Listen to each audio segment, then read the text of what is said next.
Hello and welcome to the reading from Agastya, Purpose of Life, from the Sacred Discourses of Agastya Valipadu.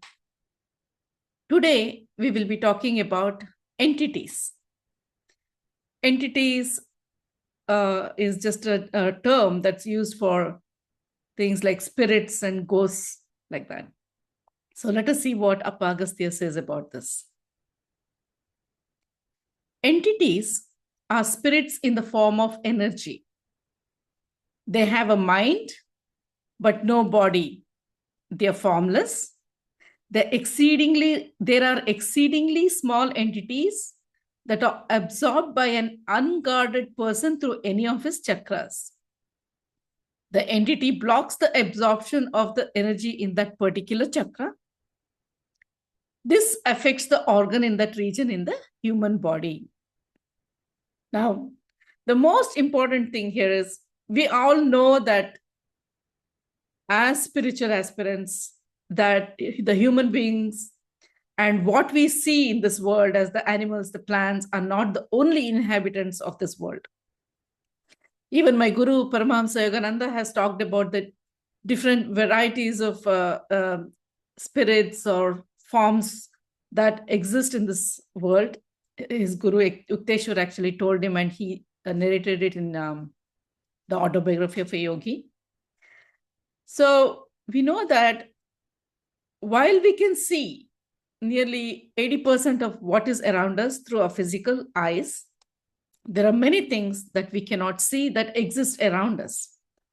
But it's also not just the earth plane. You know, we have this idea that earth plane is here and then there's the heaven and it's one above the other. It is not like that. These are all interacting, different frequencies. So it is possible that we do get affected by entities in other frequencies, lower frequencies. But the most important, and they, like Appa is saying here, is they're formless. The ones that we're first talking about, he's in this particular chapter, he talks about 2 or 3 different kinds. This one is formless. It's exceedingly small. And it could be anything that is very negative that has come together and become an entity. And it can affect our body and it enters through our chakras. And you know what the chakras are? They are the spiritual, portals in our body. We have 7 of them. So he says, if any of them enter through any of the chakras, then they can affect the person's body. But he's also saying an important word. He says, it's absorbed by an unguarded person through any of his chakras. So that is the key here, unguarded person. So 99% of us are already under the umbrella of the Guru or God we are praying to. So it will not affect us. It's only those who are truly not paying attention to the well-being, do not have positive thoughts all the time. Those are the ones who are likely to be affected. So where do all these energies come from? We must remember, like attracts like. So if we keep our thought, body, and mind pure, then it's impossible for these things to enter us. If we have a golden shield around us that we can mentally put every day, then we are also safe. And we are safe when we have the God or Guru in our heart and in our mind and in our daily life, right? But remember, there are a lot of things in your home that could be attracting negative energies. Or what are these? We have talked about negative energies converging in areas where bad things happen because they're attracted to that vibration. But in our homes, what can have this kind of negative energy? Anything that's old, anything that's unwanted. If there's a lot of clutter, if there's a lot of dirty things, get rid of them, because those are the things that attract very gross kind of vibration and this kind of energies. So that is why it becomes very important to look around you, clean your house, get rid of things, declutter your house.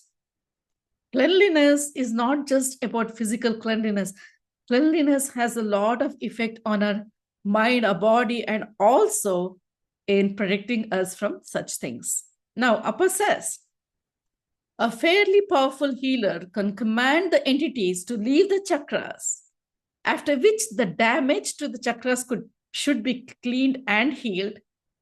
And these, he says, are called energy cockroaches. And this is a term that is used in pranic healing also. Now, Brother Ramchandran here is a Reiki healer, and he knows about these things. And later we can talk with him regarding this. So basically, yes, if there is something that is affecting you so badly, and Appa says in Vadipadu, if some physical ailment is not going away, it could be for two or three reasons. One is, of course, it's physical. You're in contact with something, you have not eaten properly, it's connected with the digestive system, you have not maintained your health in terms of how to move, how to be energetic, how to live a good, clean life. Or it could be because of this kind of entities, or it could be karmically related. If there's a disease that does not go away despite all your efforts, despite taking every action you can, and it doesn't go away, then it's karmically related too. So, but if you do have something that affects you and hasn't gone away, you can always approach a qualified Reiki healer or a pranic healer, or even just pray to Appa, and he will definitely help you get rid of it. Then he talks about a second category. The second category is bad energy that may enter the aura of a person, causing problems. So usually we know that apart from the physical body that we have an auric body. You know, we have different koshas in Indian system that we can go into another time. But for now, we'll just focus on the fact that there is an auric body. It is that thing that is connected to our mind and emotion and spiritual areas. And anything that happens in the auric body affects our physical body. So what is this auric body? Auric body is something which is an extension of ourselves. So like we were talking about earlier in one of the sessions, when you see somebody, your energies are already interacting even though you're not close to that person because of the auric field. And that is how you immediately sense that somebody is either angry, or you feel you're very uncomfortable in that person's aura, or when your auras come in contact. So that kind of a problem usually affects the mind, emotion. So you might feel depressed. You might feel, worse things, like almost like you want to commit suicide or something, that kind of thoughts.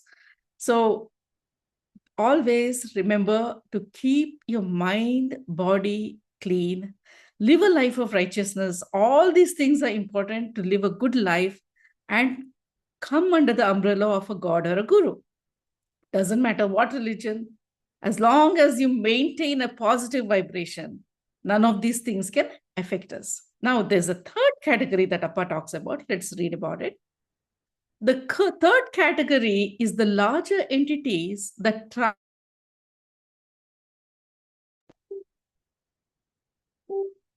And I'm going to repeat this because there was a problem on my screen. I don't know whether you could hear what I said, so I'm going to repeat this. The third category is the larger entities that try to acquire the body of another person. There is a tussle between the soul and the spirit. The soul of the person attempts to throw the spirit out, and the spirit tries to throw the soul out. The soul, which dislikes remaining in the same body that is now occupied by the evil spirit, will want to leave the body. In such cases, the person may commit suicide.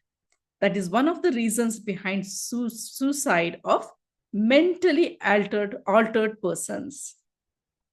So here, Appa is talking about the most dangerous kind of spirits. We can even call them ghosts, but they're not. Basically, what are ghosts? Ghosts are nothing but spirits. They're just spirits of people who have passed on, but have not been able to go to the next level of, a rest or area level of frequency. So they remain in the same area that they are in.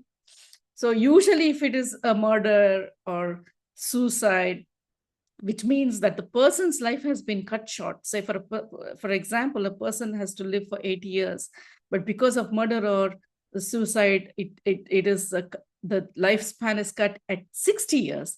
then those remaining 20 years, the spirit remains on the earth plane. It cannot progress.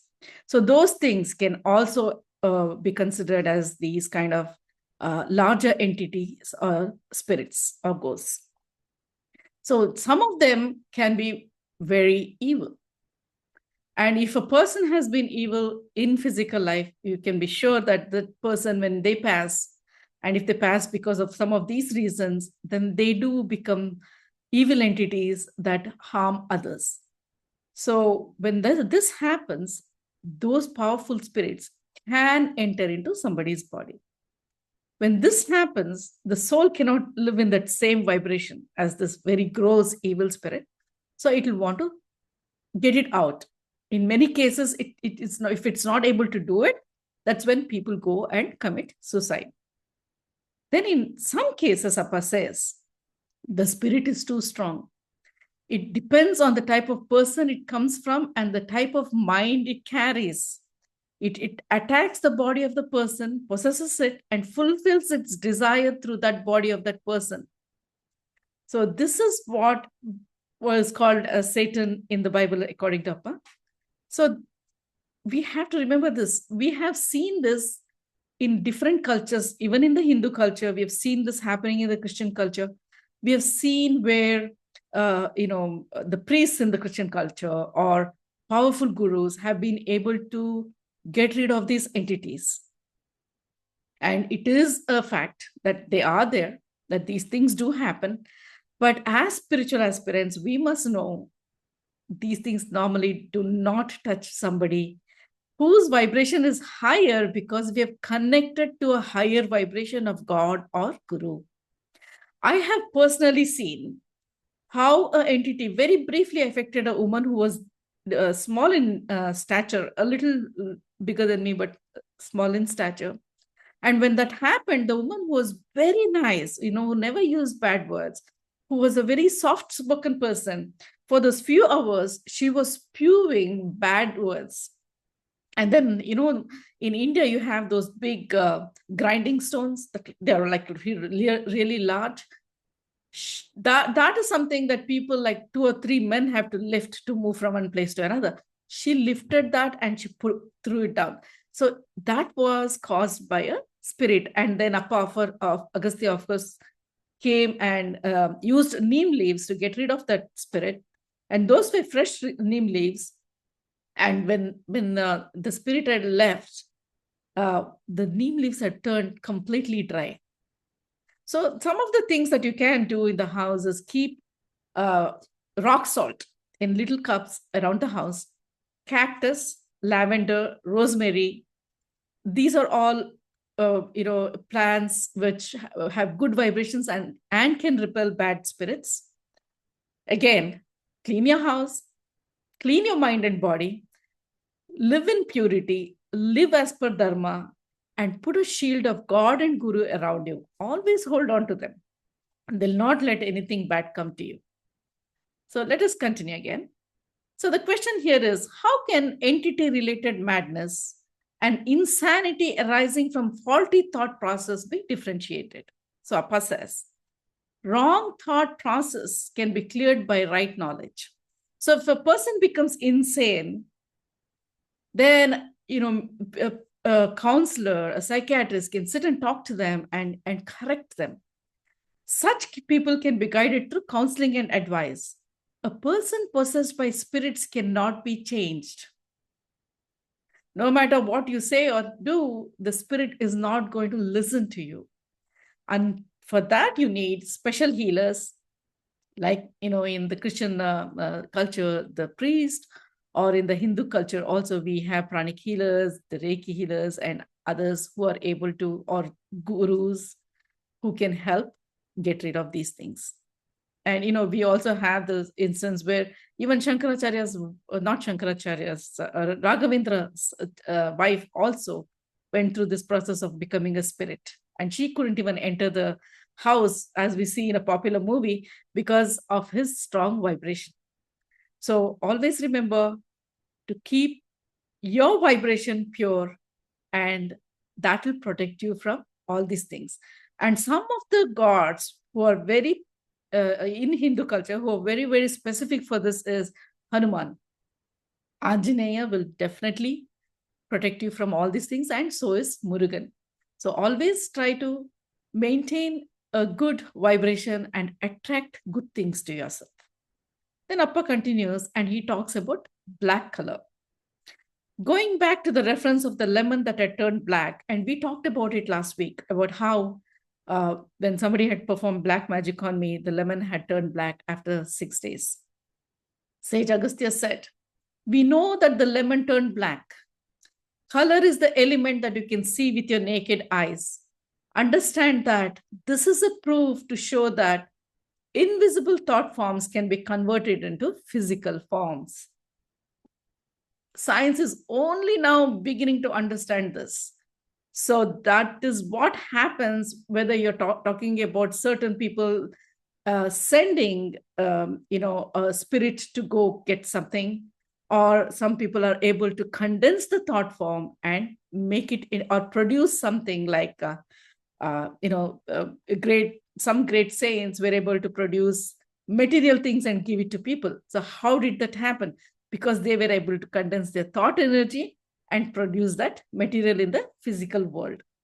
So all of us, because we all come from the same absolute, have the same energy, the same potential, except we have not understood that. We have still not become aware of that. But is it necessary for us to produce things out of a thought? Not necessary.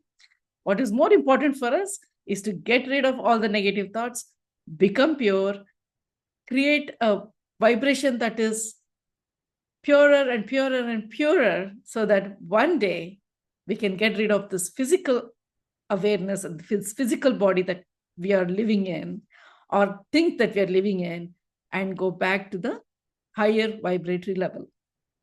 So let's continue. Appa says, science has yet to prove this point. That is true. Science is not able, the physicists are able to understand some part of it, but they have not yet been able to replicate it. But there'll come a time, if science progresses, that they might be able to do it. So Appa is saying, thoughts can be transformed into matter. And this is an important revelation he has given in Vadipadu. Here, the lemon has absorbed the thoughts or black energies and it has condensed to produce the black color. And that's what he was explaining to me.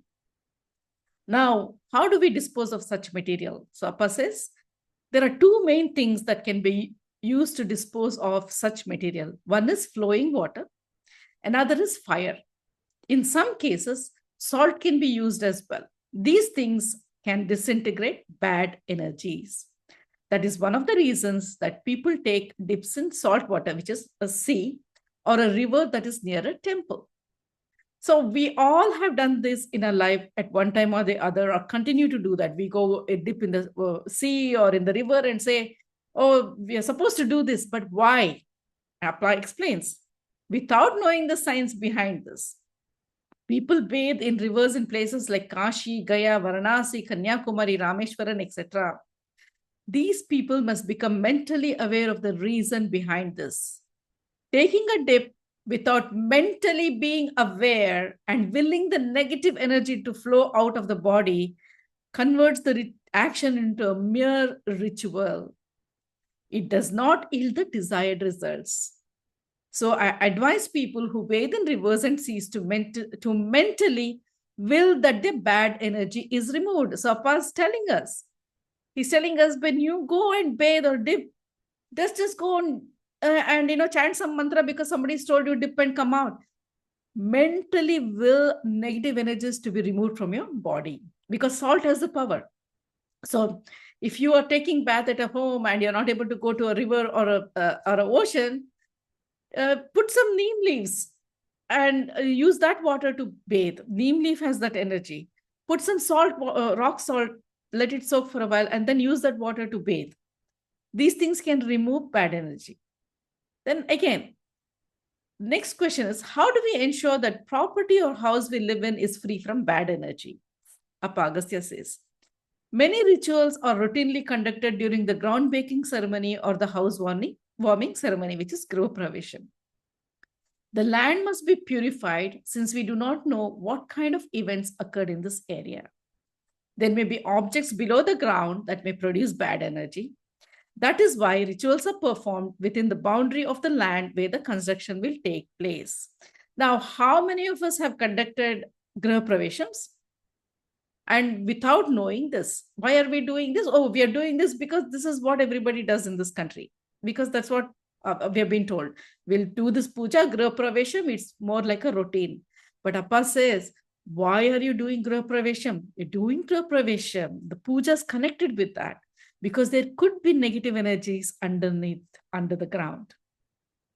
So Appa says, people do this in a hurry and chant mantras without giving thought to them. That is not correct. So when you're doing this as a ritual, when you have hired a priest and you're more concerned about the caterer and how many people have come and how to make sure that everybody gets the going away gift, you're not focusing on why you're doing the Griha Pravesham. So Appa is saying, when you do the Griha Pravesham, be aware why you're doing it. You're trying to create a place that is free of negative energy. Why is it that when we do a temple, construct a temple or do a consecration of the idol, we go through so many different things? Because in that, we are trying to rid that land of all negative energy, and we are trying to consecrate the statue and give it the power that others may come and absorb when they come to the temple. That is why all these things, all these rituals, if they are to be carried out, must be carried out with full awareness of why you're doing it. Then Appa says, the materials used for the construction are brought from soil that may have many impurities. When the house is being constructed, the workers may leave their negative thoughts in the area. They may be working under stress or be angry with the homeowner or employer. All these negative thoughts enter into the structure of the building. Look at that. Look at how negative energy can enter into our lives in so many different ways, through the things we collect, through antiques we are so fond of, which could have been belonged to somebody who had very negative thoughts and carries that, through the people who we let into our house. So when somebody is angry with us, so you have a person who comes to work for you, and you don't treat the person right, and the person gets angry with you, then negative thoughts are affecting you. You have a cook who comes for you, who comes and cooks for you. And if that person is angry with you, that thought is being put into the food that you are going to consume. Think about how you leave a children with care providers, a ayah or a nanny or anybody who takes care of the baby. When we go out to earn more money, what kind of energy is that person transferring on to this person? Because remember, whoever you connect with, in whatever level, you're constantly exchanging energy. So how can we stop all this? Again, purity. Make your energy so pure, but if you cannot do it by your own will, through connecting to a higher energy like a god or a guru, so that these things do not touch you in your daily life. So then Appa continues, to ward off this negative energy, a sacrificial fire ceremony is performed during the housewarming ceremony. It is especially important that the chanting of the mantras during this is done with full intention and with proper intonation. The effectiveness of this ritual is based on two things: proper pronunciation of the Vedic mantras as well as the materials offered into the fire. In the modern sense, both are not done correctly and therefore not effective. So when you're hiring priests to get this done, hire somebody who knows the Vedas, who's read the Vedas, who can sit there and chant these Vedas on your behalf with intention. That is more important. Otherwise, it just becomes a ceremony, says Appa. So I asked a question, what is the alternative in such a case? Then Appa says, this is one of the reasons that a cow is made to enter the building after construction and emerge from it. Cow carries that kind of beautiful vibration. And that is why when, in the Western countries, when I go out to eat, I'm unable to eat anything that has come in contact with the beef that people eat, especially at restaurants. It's very hard for me to eat out there because the energy of the cow is so pure. That's why we consider it Ma. Why do we consider it Ma? But we just think it's because of the culture and the Puranas. No, because the energy of the cow is that pure. And Appa's, talking about it here. Then he says, however, even this is not effective anymore because the sanctity attached to the cow is lost in the modern age, because we forget how important, how pure it is, and what energy it carries. Unless we are aware of it, then it is like, you take a stone and you do a puja to it. It is of no use if that stone has no power, or it has not been consecrated, and you are just doing it more as a rite. It's like that. So always, whatever you do in your life, intention is very, very important. Then he says, in the modern days, how many homeowners engage in the ritual with the right attitude? Their minds are not on the rituals being performed. There are few priests who can pronounce the mantras properly. Not everybody can do it. Often the chanting of the mantras is done while the mind is focused on the material gain.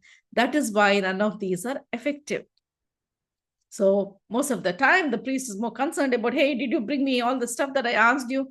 How much dakshina have you put in the plate for me? Not all, some of them.